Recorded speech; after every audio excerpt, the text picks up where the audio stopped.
Hey, have you ever dug out an old notebook, maybe one from college or like a journal from years back, Oh, yeah. and you open it up and the pages are all yellow, maybe even a bit brittle? Mm-hmm.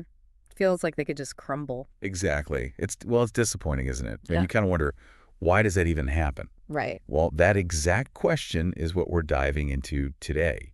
We're looking at acid-free paper, specifically why it's become, the standard for high-quality, long-lasting It's notebooks. a fascinating topic, actually. Seems small, but it has big implications. Totally. We've got some great info here that really unpacks it. So our mission today really is to get a handle on why acid-free paper matters.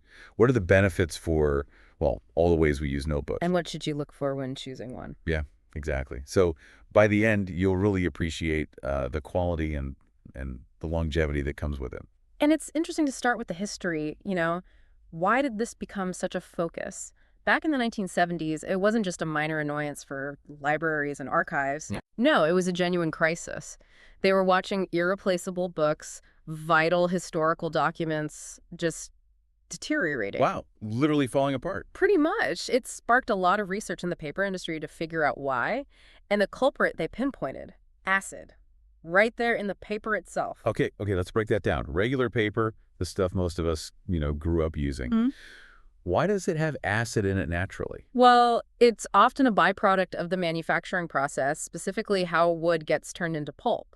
Regular paper usually contains these acidic compounds. And these acids, they're not passive. Not at all. They actively break down the paper fibers over time. Think of it like tiny internal agents causing decay. Okay. And this whole process, it speeds up quite a bit when the paper is exposed to things like light and air. Ah, so that leads straight to the yellowing and the brittleness we were talking about. Exactly. That slow internal breakdown weakening the structure. Right, makes sense. Hmm. So if that's regular paper, what exactly is acid-free paper? It sounds Yeah. simple, no acid, but I guess there's more to it. There is. So acid-free paper technically has a neutral or slightly alkaline pH, usually somewhere between 7 and, say, 9 on the pH scale. Okay, neutral to alkaline. How do they achieve that? It starts with using higher quality pulp. But the really crucial step is adding alkaline buffering agents during manufacturing. Buffering agents, like, Think of them as an antacid, but for the paper. They neutralize any acid that might be present from the pulp or process. right. And they also provide a sort of reserve, a buffer, against acids the paper might absorb later from the environment, like air pollution. Ah, I see. So it protects it long term too. Precisely. And the core benefit of all this is that the paper becomes incredibly resistant to aging and degradation. It stays strong, stays intact for many, many years, decades, even centuries in good conditions. Okay, this is where it gets really practical, I think, especially if you've ever been frustrated by a notebook just not holding up. Why should someone actively look for acid-free paper in a notebook? What are the real-world advantages? Well, the first and maybe most obvious one is just durability and longevity. We've established regular paper weakens, acid-free paper. It's designed to keep its strength and quality way longer. So for things like a personal journal you want to reread years later, or maybe a planner you use all year. Exactly. For those uses, choosing acid-free is, well, it's just a smart move. It ensures the physical notebook holds up. Yeah, absolutely, I can see that. And I imagine that extends beyond just personal stuff. It definitely does. Yeah. Which brings us to the second big plus. It's ideal for archiving and preservation. Ah, okay. Like for businesses or institutions. Exactly. Think corporate records, educational institutions, legal firms. They often need to keep documents for a very long time. Client files, research notes, legal documents. Right, stuff you can't afford to lose or have fade. Precisely. Acid-free paper ensures that vital information doesn't fade away or the paper itself doesn't disintegrate. It offers a real reliability for long-term storage. So it's keeping the paper strong and the information clear. That makes a lot of sense for records. Now, you mentioned print quality earlier, too. How does acid-free help there? Yeah, this is interesting. The inherent qualities of acid-free paper, its stability and often smoother texture, allow ink to sit on the surface more evenly. Okay. So less feathering or spreading. Exactly. You get sharper, clearer results. Whether that's just text or maybe complex images, company logos, detailed designs on a custom notebook. Ah, so for custom notebooks, like for branding. Yes. Acid-free paper helps those visuals look crisp and maintain their appeal over time without fading or the paper yellowing underneath them. Better quality, lasts longer. That's a strong combo. But what about the environment? People care a lot about that now. How does acid-free stack up? That's a great point. And often, acid-free paper comes out ahead here, too. It's frequently made using pulp from sustainably managed forests or even recycled materials. And the manufacturing process itself tends to be a bit greener.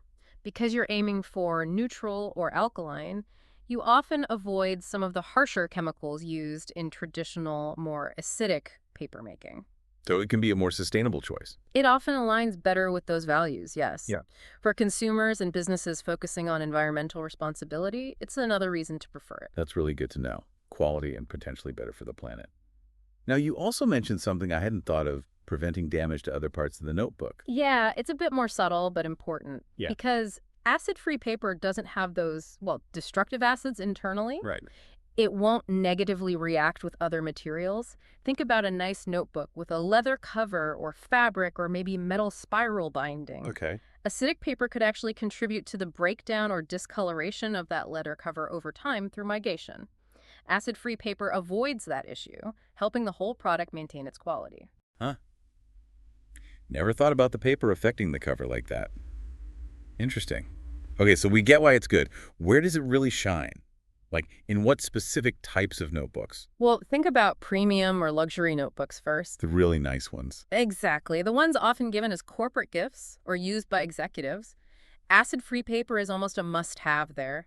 It delivers that smooth writing experience, the durability, the overall high-end feel that people expect from those products. Yeah, it meets that expectation of quality. Yeah. What about more everyday academic or professional use? Absolutely essential there, too, I'd argue. For students taking notes they need to refer back to, researchers compiling data, professionals keeping project logs or meeting minutes. Stuff you need to last. Right. You need that reliability. You need to know your notes will be intact and legible months or years down the line. Acid-free provides that peace of mind. Makes sense. And for the artists, the sketchers, the writers using special inks. Oh, for specialty and artist notebooks, it's critical. Acid-free paper preserves the integrity of their work sketches, drawings, calligraphy without yellowing or becoming brittle. And bleed through, is that better too? Often, yes. Especially with slightly thicker acid-free paper. It generally resists ink or watercolor bleed-through much better than standard paper, giving artists a clean, stable surface to work on. Okay, I'm sold. Acid-free is the way to go. But when I go to buy one, are all acid-free papers the same? How do we choose the right one? That's a key question. No, they aren't all the same. One big factor is paper thickness, usually measured in GRISM or grams per square meter. GSM, right. Yeah. Seen that number. Yeah. So thicker paper, maybe 100 GRISM or 120 GRISMs, feels more substantial, more premium. It's great for heavy inks, markers, sketching, and it resists bleed through better. Okay, thicker is scuffer. Generally. Then you have thinner options, like maybe 80 GRISM. It's still acid-free, still durable, but it's lighter, maybe more cost-effective, especially if you want a notebook with a lot of pages. Got it. Thickness matters for feel and use. What else? Surface texture and finish. Acid-free paper can be very smooth, almost glossy sometimes, or it can have more texture like a linen finish, or a slight roughness. And that affects. How it feels to write or draw on it mainly. Super smooth is often preferred for ballpoints or gel pens. A bit of texture, or tooth, might be better for pencils, charcoal, or even some fountain pens. It depends on your tools and preference. Right. Personal preference and the medium you're using. Yeah. And circling back to the environment sourcing. Yes, definitely something to consider. Look for suppliers who are transparent about where their pulp comes from. Do they use sustainably managed forests? Recycled content. Are there labels to look for? Certifications like FSC, the Forest Stewardship Council, are a good indicator of responsible sourcing. It shows the paper meets certain environmental and social standards. Good tip. So FSC certification. Okay. So yeah, looking at thickness, texture, and responsible sourcing helps you narrow down the best acid-free option for your specific needs. So putting it all together, it really feels like choosing acid-free paper isn't just a minor detail. It's a significant chase for quality. Absolutely. You're getting durability, better print and writing quality, often a more eco-friendly product, and crucially, long-term preservation for whatever you put on those pages. It's like an investment in the notebook itself and the information it holds. Exactly. It's about ensuring your notes, your records, your art, whatever it is, actually lasts. And, in today's world, that commitment to quality often aligns with the demand for more sustainable, thoughtful products. Yeah, that makes a lot of sense. And actually, it's interesting. The source material we looked at specifically calls out a manufacturer, Lion Paper. Ah, Yeah, yeah. and mentions they only use acid-free paper in their notebooks, really leaning into those benefits we discussed: durability, print quality, eco-friendliness, preservation. So they've made it their standard. Seems so. They even provide contact info emails like lily@lion-paper.com for general inquiries, leo@lion-paper.com for visits, a phone number, and addresses in China, Cambodia, Korea, the US, Germany. So if people are looking for a supplier focused on this, That's useful information. right. Yeah. And the article also flagged a couple of related posts on their site, one on leather notebook covers, another on recycled notebooks. So kind of related topics if people want to dig deeper into notebook materials. Good context. It really reinforces that core idea, doesn't it? Acid-free isn't just an add-on. It's foundational for quality. Totally. So to kind of wrap up our deep dive here, the big takeaway is pretty clear, I think.